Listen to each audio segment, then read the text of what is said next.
Hello friends, कैसे हैं आप सभी। मेरा नाम है दिव्या वर्मा और आप सभी हैं मेरे साथ इंडिया के बेस्ट स्टडी चैनल पर, जिसका नाम है स्मार्ट स्टडी 101।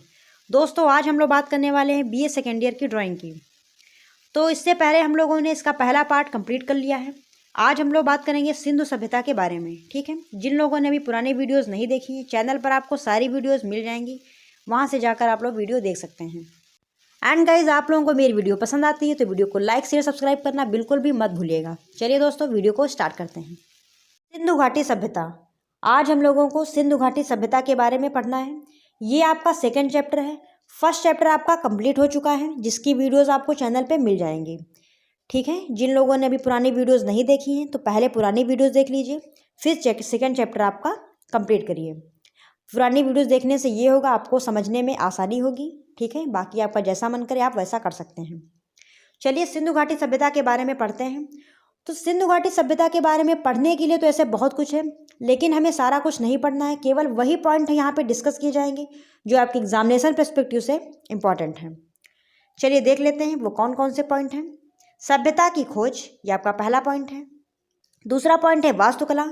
फिर तीसरा पॉइंट है नगर विन्यास कला। और चौथा पॉइंट है शिल्प कला। पांचवा पॉइंट है मुद्राएं या मोहरें। यही पॉइंट आगे हम लोग विस्तार में पढ़ेंगे। ठीक है, चलिए कुछ इंपॉर्टेंट पॉइंट हैं, उनको भी एक बार देख लेते हैं। प्रायः 2700 वर्ष पूर्व से लेकर 1700 वर्ष पूर्व के मध्य सिंधु घाटी में एक समृद्ध सभ्यता का विकास हुआ। सिंधु घाटी सभ्यता का विकास कब से कब तक माना जाता है, तो उसकी ये टाइमिंग दी हुई है 2700 वर्ष पूर्व से लेकर 1700 वर्ष पूर्व के मध्य। अगला पॉइंट क्या है, इस सभ्यता को पकाई मिट्टी की ईंटों की सभ्यता भी कहा गया। जो सिंधु घाटी सभ्यता है उसे पकाई मिट्टी की ईंटों की सभ्यता भी कहा गया है। और ऐसा क्यों कहा गया है, क्योंकि वहाँ पर जो नगर निर्माण में ईंटों का प्रयोग हुआ है वो पकी ईंटें ही हैं। ठीक है, कच्ची ईंटों का प्रयोग नहीं हुआ है, वहाँ पे है पकाई गई मिट्टी की ईंटों का ही प्रयोग हुआ है। इसीलिए सिंधु घाटी सभ्यता को पकाई गई मिट्टी की ईंटों की सभ्यता भी कहा जाता है। इस सभ्यता के दो प्रमुख नगर हड़प्पा, जिसका अर्थ है हरियूपिया, और मोहनजोदड़ो, जिसका अर्थ है मुर्दों का टीला, ये हड़प्पा संस्कृत के प्रमुख नगर हैं। ठीक है, चलिए आगे देखते हैं। सभ्यता की खोज। प्रसिद्ध पुरातत्वविद श्री कनिंघम ने 1878 ईस्वी में हड़प्पा टीले की खोज की थी। ठीक है, हड़प्पा टीले की खोज सबसे पहले किसने की थी, श्री कनिंघम ने 1878 ईस्वी में। इसीलिए सिंधु घाटी सभ्यता को हड़प्पा संस्कृत भी या हड़प्पा सभ्यता भी कहा जाता है, क्योंकि हड़प्पा टीले की खोज सबसे पहले हुई थी। चलिए आगे देख लेते हैं। वैज्ञानिक आधार पर हड़प्पा टीले की खोज 1921 में दयाराम साहनी के निरीक्षण में हुई। ठीक है, वैज्ञानिक आधार पर हड़प्पा टीले की खोज कब मानी जाती है, 1921 में दयाराम साहनी के द्वारा। ठीक है, 1922 में राखाल दास बैनर्जी ने मोहनजोदड़ो नामक स्थान पर उत्खनन कार्य करवाया था। ठीक है, दयाराम साहनी ने हड़प्पा टीले की खोज की थी 1921 में, और मोहनजोदड़ो की खोज किसने की थी, राखाल दास बैनर्जी ने 1922 ईस्वी में। ठीक है, चलिए आगे देखते हैं। आज ये दोनों स्थान पाकिस्तान की सीमा में हैं। मोहनजोदड़ो और हड़प्पा की बात यहाँ पर की जा रही है। ये दोनों स्थान इस समय पाकिस्तान की सीमा में स्थित हैं। चलिए अगला पॉइंट देख लेते हैं। बाद में रोपड़, लोथल, कालीबंगा आदि क्षेत्रों में सिंधु सभ्यता के अवशेष मिले हैं। ठीक है, हड़प्पा और मोहनजोदड़ो की खुदाई के बाद लोथल, रोपड़, कालीबंगा आदि क्षेत्रों में भी सिंधु सभ्यता के अवशेष पाए गए हैं। सिंधु सभ्यता का स्वरूप प्रधानता नगर संस्कृति का है। जो सिंधु सभ्यता है वो नगर संस्कृति के लिए ही इतनी प्रसिद्ध है। चलिए आगे देखते हैं। हड़प्पा संस्कृति के अंतर्गत पंजाब, सिंध और बलूचिस्तान के भाग ही नहीं बल्कि गुजरात, राजस्थान, हरियाणा और पश्चिमी उत्तर प्रदेश के सीमांत भाग भी हैं। ठीक है, जो हड़प्पा संस्कृति है उसके अंतर्गत कौन कौन से क्षेत्र शामिल हैं ये यहाँ पर बताया गया है। तो कौन से क्षेत्र हैं, पंजाब, सिंध, बलूचिस्तान और गुजरात, राजस्थान, हरियाणा और पश्चिमी उत्तर प्रदेश के सीमांत भाग भी शामिल हैं। ठीक है, वास्तु व नगर विन्यास कला। जो हड़प्पा संस्कृत है उसकी वास्तुकला कैसी थी, नगर विन्यास कला कैसी थी, वो सारा कुछ यहाँ पे हम लोग डिस्कस करेंगे। मोहनजोदड़ो और हड़प्पा वास्तु एवं नगर विन्यास कला के श्रेष्ठ नमूने हैं। नगर की सड़कें व गलियां समकोण पर आकर एक दूसरे से मिलती थी। ठीक है, समकोण यानी कि ऐसे ऐसे एक दूसरे से आके मिलती थी। हड़प्पा प्रमुख राजमार्ग 33 फीट चौड़ा था। जो हड़प्पा संस्कृत का प्रमुख राजमार्ग था वो 33 फीट चौड़ा था। ठीक है, पानी के निकास के लिए आधुनिक सीवर के समान जमीन के अंदर नाली बनाई जाती थी।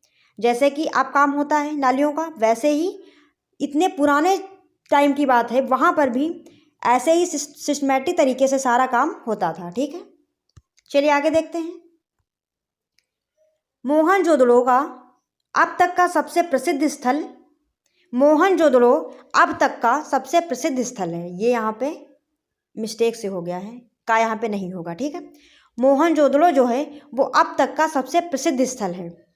विशाल सार्वजनिक स्नानागार की प्राप्ति यहीं से हुई है। जो विशाल स्नानागार की प्राप्ति हुई है वो मोहनजोदड़ो से ही हुई है। ठीक है, यह 11.88 मीटर लंबा, 7.01 मीटर चौड़ा और 2.43 मीटर गहरा, दोनों सिरों पर तल तक जाने के लिए सीढ़ियां हैं। ठीक है, यानी कि स्नानागार में दोनों सिरों पर तल तक यानी कि नीचे तक जाने के लिए सीढ़ियां बनी हुई हैं। ठीक है, चलिए आगे देखते हैं। मूर्ति शिल्प, जो आपकी सिंधु घाटी सभ्यता थी उसकी जो मूर्ति शिल्प थी वो कैसी थी, चलिए वो भी डिस्कस करते हैं यहाँ पे हम लोग। सिंधु घाटी सभ्यता से 11 मूर्तियाँ प्राप्त हुई हैं। यहाँ से प्राप्त मूर्तियों में एक दाढ़ी वाले योगी की मूर्ति तथा 2 नग्न मूर्ति धड़ मिले हैं। मोहनजोदड़ो से कांस्य निर्मित नर्तकी की मूर्ति भी प्राप्त हुई है। ये काफ़ी इंपॉर्टेंट है। ठीक है, कांस्य की नर्तकी की मूर्ति कहाँ से प्राप्त हुई है, तो मोहनजोदड़ो से प्राप्त हुई है। चलिए आगे देखते हैं। यहाँ से भित्तियों या पट्टों पर चित्र संयोजन के कोई भी उदाहरण नहीं मिलते हैं। सिंधु घाटी में जो भित्ति चित्रण है उसके कोई भी उदाहरण प्राप्त नहीं हुए हैं। मिट्टी के बर्तनों पर चित्र अलंकरण को भिंडा लेख भी कहते हैं। जो मिट्टी के बर्तनों पे अलंकरण बनाए जाते थे उसे क्या कहते थे, भिंडा लेख।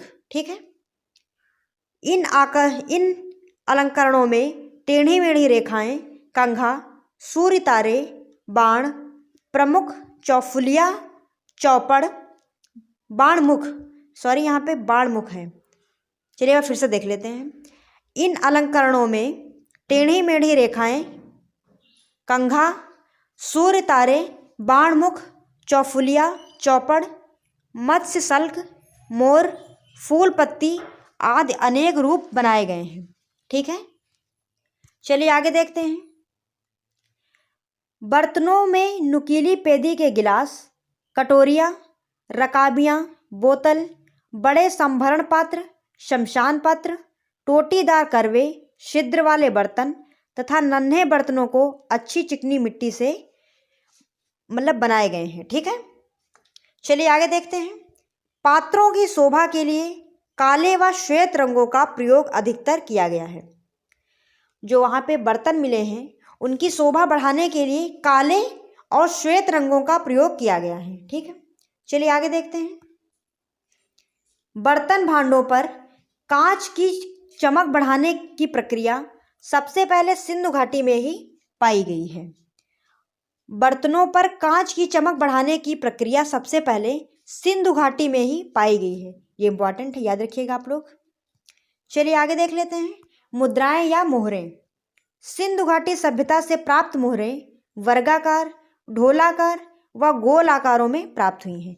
सिंधु घाटी सभ्यता से जो मोहरें प्राप्त हुई हैं उनकी आकृतियां यहाँ पर दी हुई हैं। कैसी हैं, वर्गाकार मिली हैं, ढोलाकार मिली हैं और गोल आकार में प्राप्त हुई हैं। ठीक है, प्रायः इनके पीछे अंगूठी नुमा उठान लगी रहती थी। जैसे अंगूठी में बनी होती जिसको उंगली में डालते हैं। ठीक है, वो उठान जो बनी होती है वो यहाँ की जो मुद्राएं हैं उनमें उठान बनाई गई थी। ठीक है, जिसका जैसे अगर उसका इस्तेमाल करना हो, किसी पूजा में रखनी हो तो उसको आराम से रखा जा सकता है।